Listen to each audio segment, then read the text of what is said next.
Those calls are not pre-recorded. Those calls are done live. You can email the question in advance. You can ask it on the call. You can either type it in or say, let me talk live. Good questions. Next. Yes? Just the one question, not like there's not a product, but did you ever answer the question about how to do the multi-member LLC with a single person? I did. Did I not? Yes, we did. Went on the left. Yeah, if I have to repeat it, I'm going to charge for it.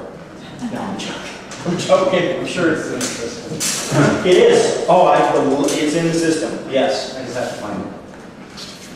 Yep, it's in there. And what we've done is we've either done this or we're doing it now. I've actually paid a quasi-paralegal, that's an interesting term, to go through and index all of the calls that are in there about what it is and where it is in the call that we cover. Because some of the questions, because people hit me with questions, well, we'll go from land trust to taxes to whatever, and she's indexed it to where you can quickly find the answers and not have to listen to hours of me droning on about stuff that it's not what you were looking for that day. So is that like an archive of past calls? Yes.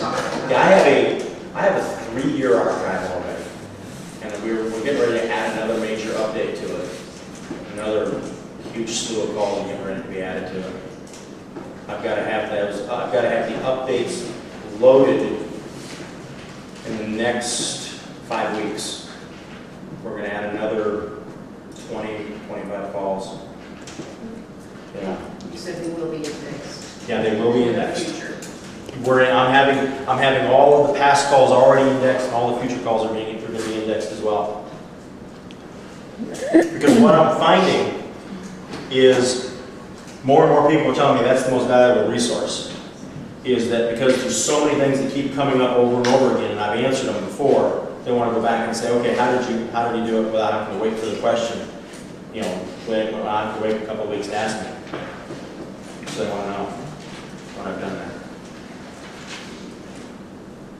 Does it have a one-time fee? One time. There is no continuity charge. There is no annual membership fee. It's a one-time charge. Another good question. And like the contracts for the LLCs, how often is that stuff updated? Do you include that? Is that online or is that in print? When I make a major change to a document, I go pull out the old one, put in the new one. That's online. That's online. When I make a major change, when I revise something, I go, oops, I got something better now.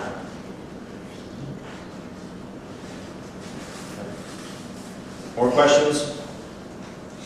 Thoughts, comments? Let me just ask this. I need a little bit of feedback. Did anybody learn anything today? Oh yeah.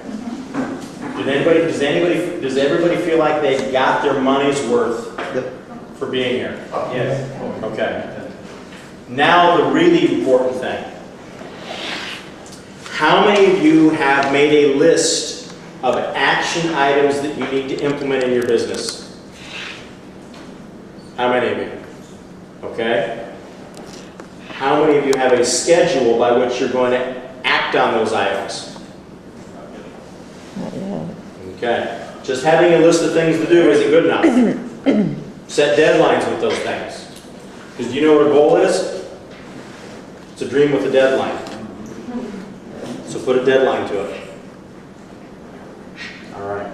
Any other questions, comments, observations? Is that $997 your lowest and best offer? It is the best I can do. It is the best I can do. So you can't afford the $79 you paid today for us. I wish I could, but I can't. Yeah. I wish I could, but I can't. You got any more negotiating strategies? Yeah, because what if I could, what I would have done is I'd turn around and said, if I could, we're going to buy it. But you didn't. But I didn't, because I can't. But now that I've answered all your questions, you're good to go. Good. What part is online versus? Everything is online. What is in the manuals is also online.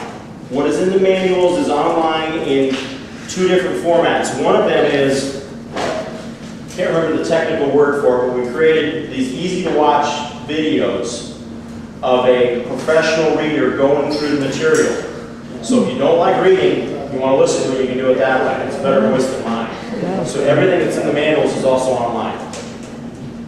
But I give you the manuals because some people actually want to look at stuff and circle and mark and highlight and so on. Yeah, that's fine, do it that way too. So I try to appeal to the way different people learn and react and do business. Because I learned by homeschooling my kids, and some of my kids learn by watching, some of them learn by listening, and some of them learn by reading. So I make it available all three ways.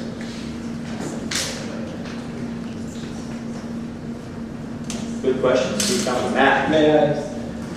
Guys, at this price, go get this course, okay? I have been through it. I have the fortunate benefit of being in Dean Jones Cox's office and seeing all the stuff that gets sent to her from people who want to speak at the OREA convention. And Jeff's been going to speak for us last year, will speak for us this year on a different topic. And I can tell you, we see a lot of different materials in the areas that Jeff covers. None of them we've seen in recent years hold a candle to this in terms of the breadth of what he covers, the depth that he covers it in, and how much he's delivering for that amount of money. The products we've seen that don't even cover all of what Jeff's covering here are easily 2 or 3 times this, what you're being offered today in cost. So I cannot strongly enough recommend this product. Just one tiny part of any bit of this. You talk about the LLC operating agreements alone. Those alone are worth far more than what he's charging for this course. I literally had to get at one point a larger memory card for my phone just to be able to listen to all the materials he has in this course. That's how much content there is. So if you're on the fence about it, just do it. You will absolutely not regret it. And it's becoming a part of this, particularly all the new stuff they've added to. I would add the fact that if you anticipate at all calling a lawyer to try to get this information, you're not going to find a lawyer as competent in terms of the information, and you're going to spend a lot more in just a few hours. That's just a personal observation. It's hard. I mean, I don't know if some of you heard me speak about the fair housing issue, but it's not a lot of lawyers are going to specialize in this area, and if you go talk to them, they're going to, I would not feel comfortable in terms of the quality of the product you're going to get overall, and really understanding the dynamics of all the issues involved. Thank you. Thank you very much. I did not ask either one of them to say any of those kind of words. But here's what I am going to tell you. I'm going to do my best to be a person of my word. It is not yet quite 4 o'clock, and I know that this is really not smart speaker protocol, but I'm going to let you do it. Any questions you want to ask me, product-related questions preferably, but content-related questions as well. Let's do it. We've got 8 minutes. I want to make sure I deliver everything I said I was going to deliver. We said from 9 to 4, and it's not quite 4, so let's go. Okay. Yes, I got it. The purchase you were showing in one of your slides, the purchasing LLC should be separate from your holding LLCs. Is that right? You're quick turning, you're flipping or quick turning or rehabbing. Yes. Okay. Yes. Yes, it should be, because it's different and distinct because it's taxed differently. Right. So it's not purchase, it's purchase and flip and then purchase and hold. Right. Correct. That's what I thought. Yeah. Buy and hold partnership, buy and resell sub S. So you're not moving purchasing places and say, oh no, I wanted to Yeah. get rid of the place. No, you're not doing that unless you absolutely have to. Okay. Yeah. All right, and then when we were talking earlier about putting a mom's home into a land trust. Yes. You had used the phrase unalienable. Unalienable life estate. Estate. I was That's okay. wondering how that works. An unalienable life estate designed to plan now for Medicaid eligibility. Unalienable life estate. Yeah, Medicaid eligibility, yes. And back in October of 2012, we did file for an LLC. You just paid the $125 and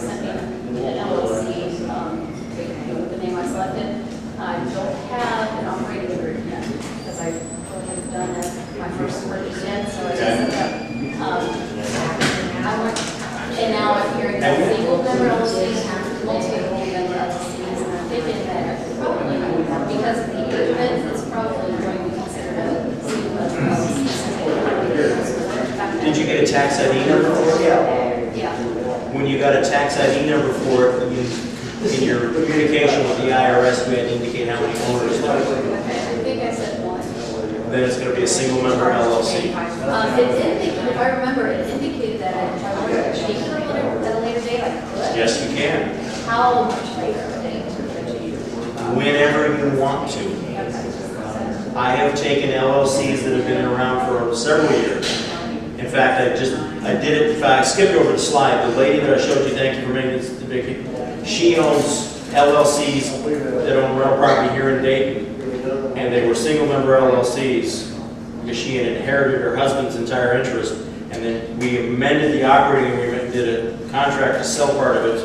And so she could travel to Hawaii, meet with her son, and sell it to him. He paid for it, do the new operating agreements. And that entity had been around for a long time. Or I could just keep this one as one of my, like to this for Butler County, this is my single member LLC, and then I can create another You can. member LLC. Yes. Yes, you could do that. Yeah, the beautiful thing about LLCs in the state of Ohio is A, they're easy to set up, B, they're cheap to set up, and C, they've got great laws in this state right now as far as what you're doing with them. I just need to get an operating agreement of some sort. Well, there are 4 different styles of operating agreements in that system.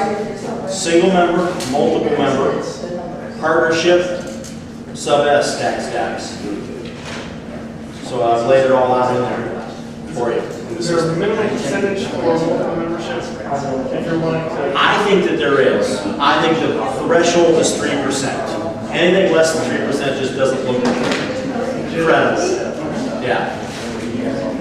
And you said something about multiple member could be done by a single person, A one individual can creatively create a multiple member LLC by themselves owning 95% and creating, here's where they're paying attention again. Here's where they're paying attention again. Creating a separate legal entity, like a sub-S corporation with its own taxpayer identification number that has to file its own tax return. That sub-S entity that you own 100% of could own the other 5% of the LLC. Okay?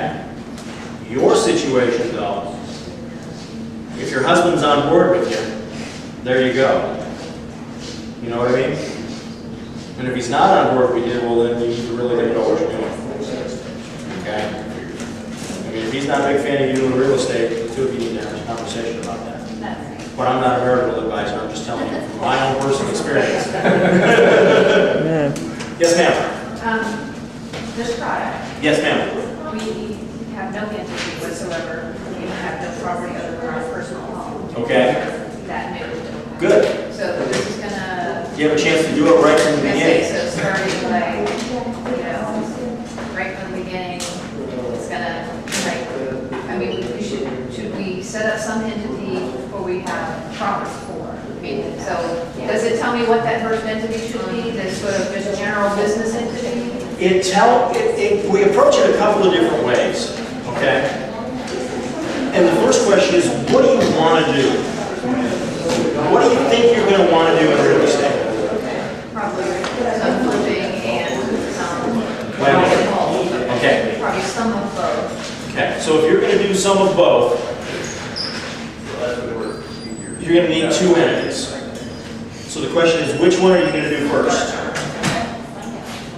Okay? Which one are you going to do first? And I don't know what your overall situation is. I don't know if you need to generate some quicker cash, or if you're sitting on a pile of cash and you want to deploy it differently. That depends on which way you want to go. If you got enough to go buy a couple of rental properties, then you're going to want to set up your rental entity first. If you're going to go do the wholesales or flips or whatever, you're going to set up that entity first. Okay. And what I would tell you to strategically do, and we lay this out, is I would tell you to strategically spend some time thinking about your long-term brand identity of your businesses. My boys and I are having this conversation right now because they're going to be setting up a business to start doing wholesale deals in a different county other than where we've ever done business before. And so I'm talking to them about brand and what's the slogan of your business, okay? Because I'm finding that the most successful investors out there spend time thinking about calling it something that they can brand and build a recognizable entity that the community follows and understands, versus instead of calling it A&C Homing, A&C Home Investing LLC. That's hard to build a brand around that. Some guys that I work with kind of closely out in Salt Lake City, Utah, they've got a company called Move, M-U-V-E. Just Move. That's their rehabbing, buy, fix, resell business. And they've created a whole social media program to go with it. And they attract all sorts of buyers for them where they're quality products. And they've created a brand and a reputation, a loyal following, and so on. So spend some time thinking about what really you want that business to be in 5, 8 years from now. So many people are ready. I take it back. So many investors are fire, aim, ready. Don't be that. Be ready, aim, fire. Some of it is we're spending money like this. I would like it to be a tax deductible expense, but we don't really have a business quite yet. So Do you have the intent to be in business? Yes, we do.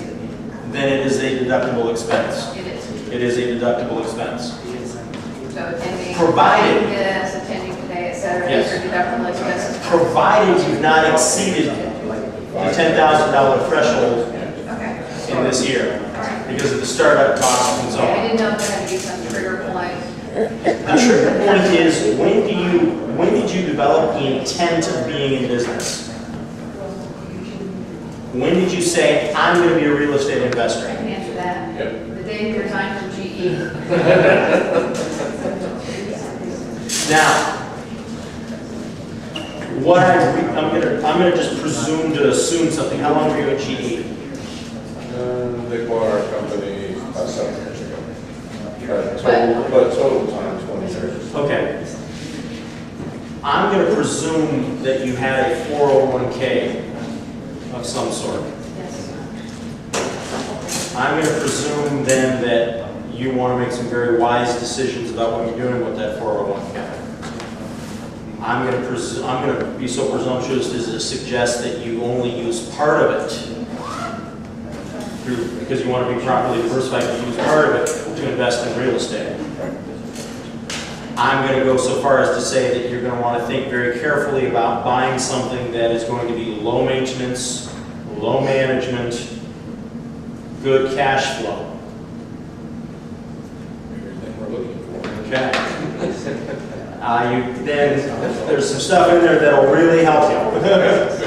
Yeah. Now, the only thing is, And the other thing is, I touch on it a little bit in this course, and I touched on it a lot today about how you could use that account. Move some of it over to from a 401k, convert it to a traditional IRA, and then move it to a custodian that lets you self-direct. You can literally buy the investment property with those funds. so it doesn't have to be a Roth IRA. It doesn't have to be Roth, because if you do go to Roth, you're going to pay taxes. I know, Yeah. that's what I do. And you don't want to do that this year. I don't want to do it ever. Now wait, that depends. That depends. Because, let me give you an illustration. Suppose that we're a year from now, suppose we jump a year ahead, and you look at me and you go, you know what, Jeff? Neither one of us have had a W-2 or a paycheck for all of 2014.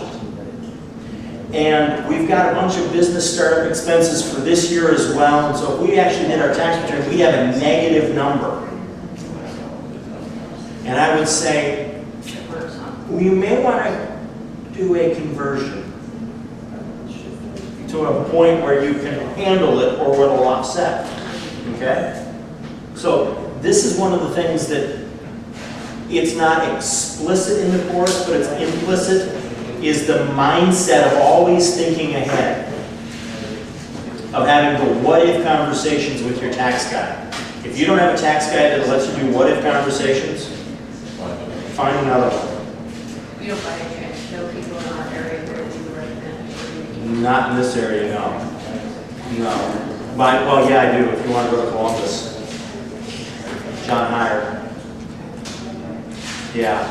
I mean, I can't think of anybody better than him. How many people are asking the question, it's Monday night call, are you able to answer the question?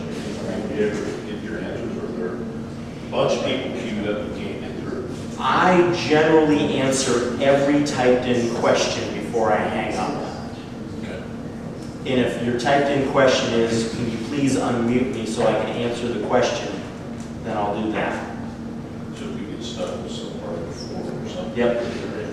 Yep. And these private lenders or private funding sources, Yeah.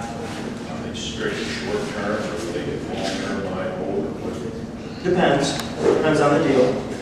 They do both. Are they hard money, or are they easy? Depends again on the deal.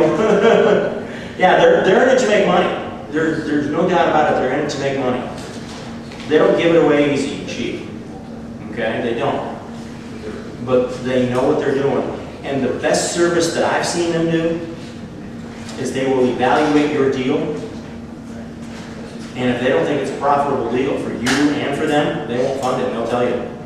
They'll say, you don't want to do this deal because you're not going to make enough money. And to me, that's a huge gift. I mean, if you've got somebody that's put literally tens of millions of dollars into residential real estate deals, look at your deal and go, it ain't good enough, Yeah. that's a huge gift. Are they only interested in big deals? No. What do you mean by the way? A couple $100,000? They just stuff a couple $100,000 and lower. Yeah. What's our lowest criteria? I don't know what their bottom threshold is, but they don't, I've not seen them go below 100,000 before.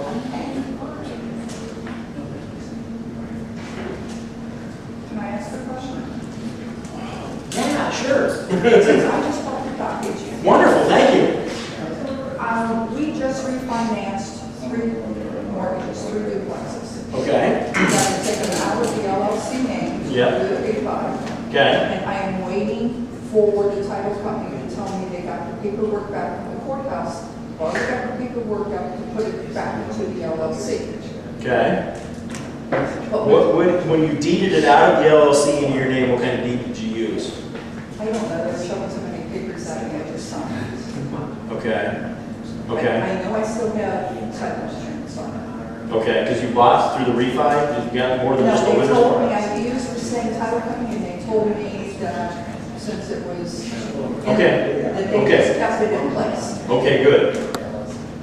Now, with what I've heard today, I was going to put it right back to the LLC. Okay. Should I put them into a trust since they're now out? Should I put them into a trust or put them back into the LLC and put the LLC into the trust? Okay. You can do one of two things, don't do the third thing. You can put it into where it's owned by an LLC, or you can put it into a trust that's ultimately owned by an LLC. But don't put it into an LLC that's owned by a trust. Okay, now the LLC is not owned by Yeah. a trust, but now the LLC has other properties in it. Okay. It was just these 3 got refi. Here's what I would do. If you did a refi on, was it a rate term or was it a cash out? Return. Okay. I would drop each one of those 3 properties into a separate land trust, 3 different land trusts. And I would then make sure that each of those 3 properties, since you've kind of been treating them that way together, they could all be, each of those 3 land trusts could then be owned by the same single member LLC that is owned by any existing multiple member LLC that you have. Okay, I think I've got it. I've got a multiple LLC. Designed to hold long-term real estate? Um, Does it own it some now? That's my oh, question. yeah. Okay. And Then these yeah. were long-term Yep. before, they're going to be long-term. Then I would let that ultimately be the owner of it. Ultimately, by these 3 are now in your personal name, out of your personal name into 3 land trusts, put in a separate firewall single member LLC. A separate one from the one that came out. Or there came out of a multi-member I LLC. put them into a separate single member LLC that's owned by that existing multiple member that did own it. Okay. Okay? And how many buffering do you give out for the headaches of all this paperwork? I'm sorry? How many buffering do you give out for all this paperwork? Now, this paperwork I can get on. It's all in the system. Okay. Everything's in I there. thought about it, but while they're out, Yeah. before now might be the time to do something different. Yeah, it is. And here's the way I look at it is this. I'm trying to do three things.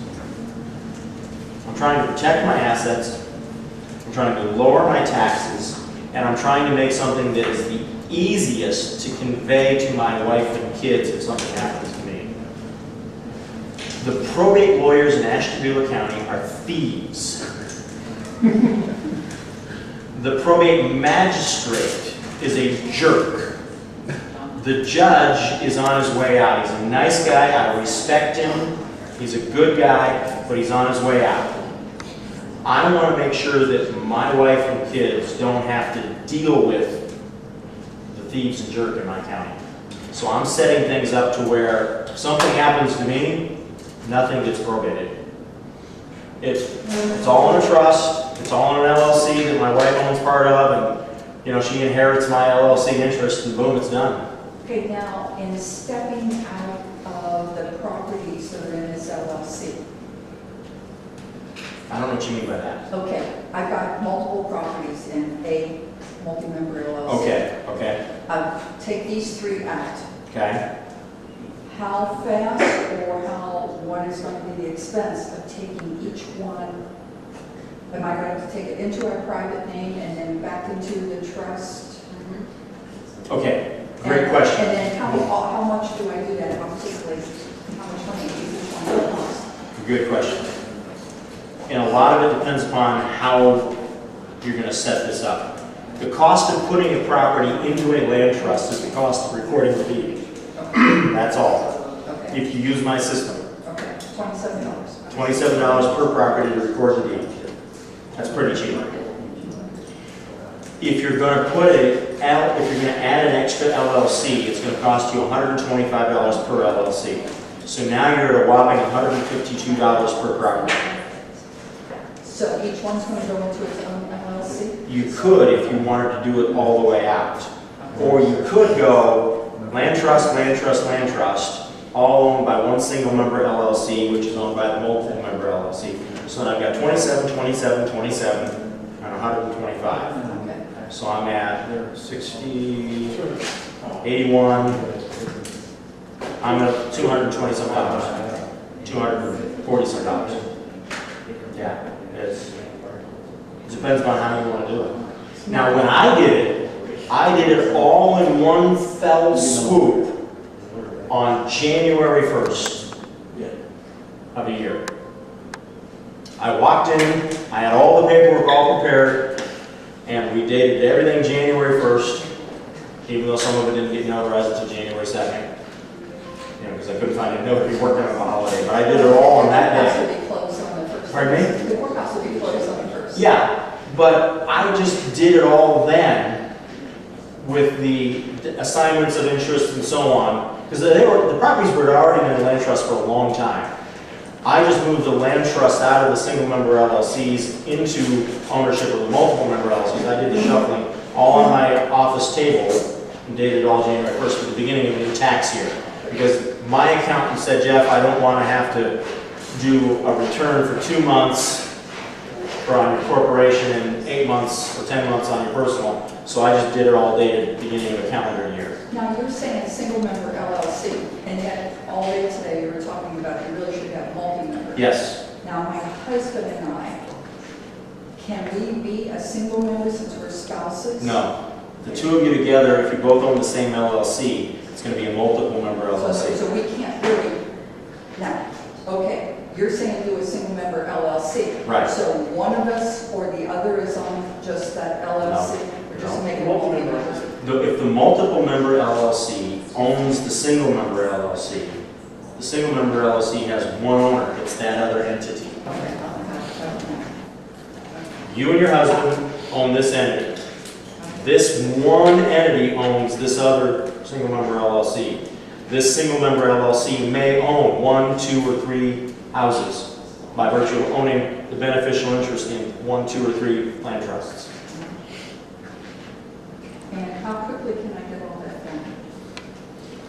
How fast do you type? Well, okay, first thing, I've got to wait till the deed comes back. Right. But You don't then have I'm to- going on one of those business trips to Las Vegas. Okay. And I'm going to be, and I really don't want to have that hanging out there loose while I'm gone. Here's what I would tell you to do. I would tell you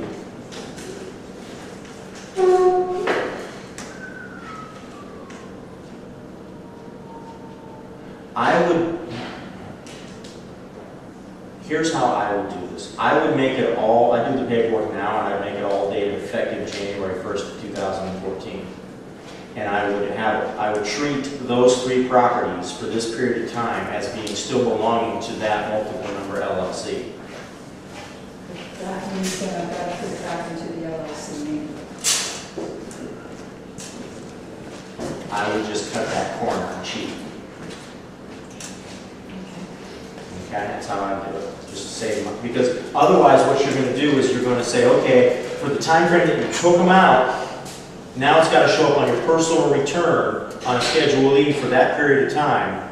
Really? Just for a matter of days? Just, yeah, what a pain in the butt that is. I'm sorry to just use that word, but what a pain in the neck that is. I've heard the word before. I would just treat it as staying in that multiple member LLC until January 1st, and then on January 1st, paperwork shows that you moved it off over here. But it's still going to all end up still being belonging to that same multiple member LLC. You just will put a couple of privacy layers in there, that's all. So it's not going to change your tax returns at all. So not do any of those things, but not do I would single member? Or do it, but not date it until January 1st. Okay, do paperwork. Because, remember, you're not using a different multiple member LLC. You're not, We're going to keep the old one. you can keep the old one, right? Okay, yeah. So, tax-wise, it's the same for 13 and 14. Okay? Yeah. But if you're like me, you probably haven't done your 2012 taxes yet either, have you? The S corps are in. Okay, okay, Because all right. we've got a partnership, 2 S corps and an LLC. Okay, but I just had to call you out on that one if you're like The me. S corps are in. They Well, will- none of mine are done yet. I don't have them back, but you guys working on it. Well, I don't have them done yet. My guys might be working on it, I don't know. I'm not, I don't care. Because they're one owner or 2 owners, the extra $100 penalty, I don't care. I want to do things that are going to have me so far removed from the audit risk. I'm willing to pay a couple $100 extra. Yeah, it's really important to me to do that. Thank you. Can you convert a single member LLC to a multi-member without killing the LLC? Yes, yes. It's like that one. Yeah, you can do that. You're going to have to find someone else who wants to buy a portion of the membership interest, Like my wife. sell it to her or gift it to her, and then file and prepare a new amended operating agreement, now showing it to be a multiple member LLC. I think you have a whole video in the system on discussing how to do that. Just to do that, I think I actually used that myself. yeah, yep, step by step how to do it. You're saying my electrical contract is going to be a sub-S. My world, my suggestion, your electrical contracting business can be a limited liability company electing to be taxed as a sub-S. That way you get the best of both worlds. You get the lawsuit protection from a limited liability company, and you get the tax advantages of the sub-S entity. And I didn't even get into the tax advantages of sub-S, what you can do there versus a Schedule C. But there's some really neat things that you can do there. And that information's on your website? Yes, it is. Because one of the sexiest things that you can do as a self-employed individual, and I show you how to do this, is you can pay for your health insurance with tax-free dollars. Every dollar that I use to pay for my family's health insurance is a tax deduction. Every dollar that goes into my HSA is a tax deduction. Every dollar that comes out of my HSA to pay for out-of-pocket medical care is not taxed. And I show you how to combine those strategies, and you literally get tax-free health care or health coverage. It is amazing. I mean, when you can start buying health insurance with 100% dollars instead of tax dollars, your money goes a lot further. It's going 20-30% further. And I want people to do that. You know, my recommendation is buy a high deductible health plan, get an HSA. You can self-direct your HSA, do a lot of the same stuff you do with it, with IRAs and CSIS and 401ks. If you did that with the friends, with the bar, the health plan. No, you don't want to do that with a partnership. I want to do that with a sub-S entity. I want to make the money in my sub-S entity to pay for my health insurance. Pardon me? As I'll have to do that in there, yes. Is a sub-S different than an S?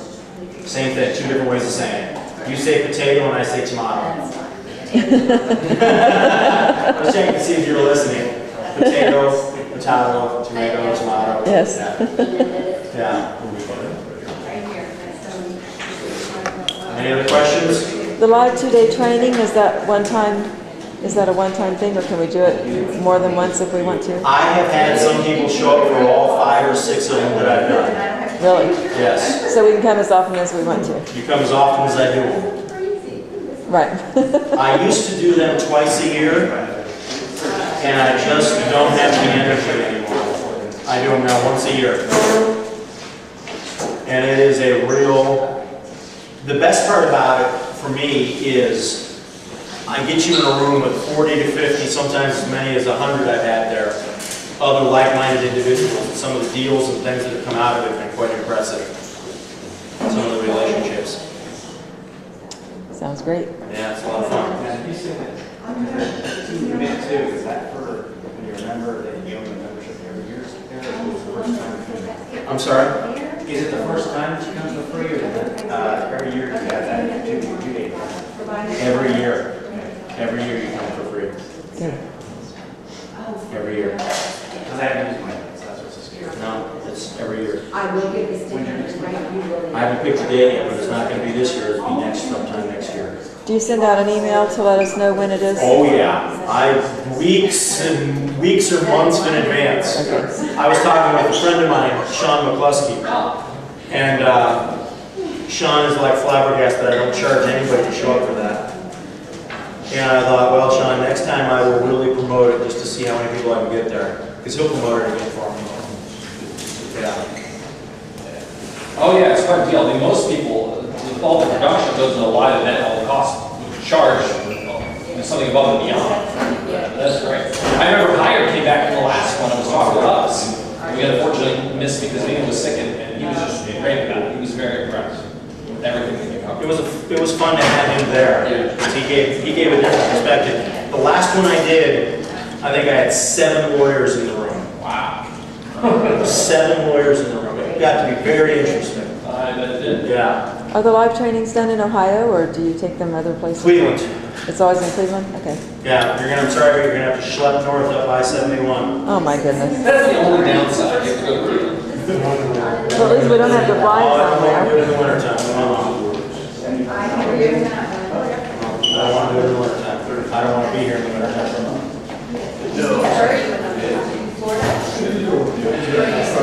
I'm still up there. This winter, we spent 3.5 weeks in Naples, and the goal next year is to do 6 weeks. And then the goal after that is who knows? Yeah. But I want to do 6 weeks in Naples. Ideally, from the middle of February to the end of March. Dayton, City of. Because it just, I'd say January to March. Eventually, right? We Well, You guys have one. Christmas is a good time at our house. It's a good time. And my wife really gets into decorating for Christmas and so on. It's a lot of fun. When the Christmas decorations come down, the snow flies, the doom and the gloom and the gray, it's time to get out. It's time to have a plan to be going somewhere. How you doing, man?